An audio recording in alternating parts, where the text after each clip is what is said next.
On the hottest days of summer, Maria Lodi likes to take her dog Trooper to Barton Springs, literally the coolest place in Austin. Natural underwater springs keep the swimming hole at a consistent 68 degrees Fahrenheit or 20 degrees Celsius.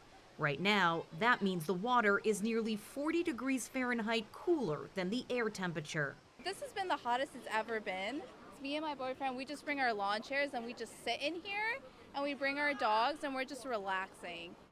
Texas, along with much of the southern U.S., is in the grips of another slow-moving, suffocating heat wave.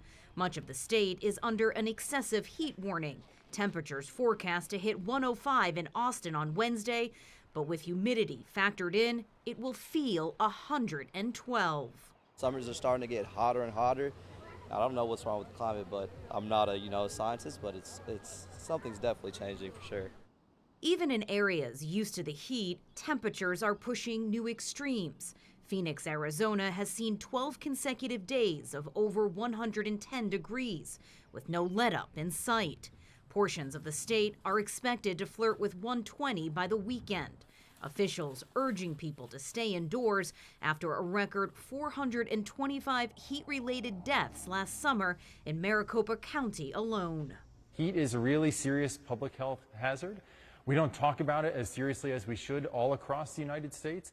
As residents in the South swelter in the heat, residents in the Northeast are starting the long, grueling task of digging out from catastrophic flooding. Storms dumping a summer's worth of rain in a matter of days. The picturesque streets of Montpelier, Vermont, submerged by floodwaters. I'm crying. My entire store is upended. My freezers are all over the place. The stock that I had up 3 feet is now all over the floor.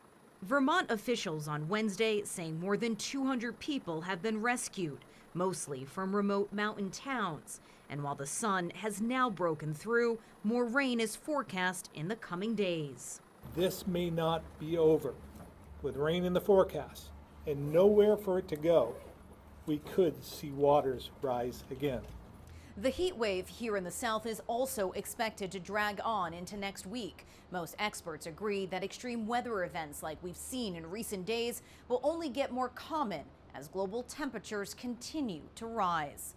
Toni Waterman, CGTN, Austin, Texas.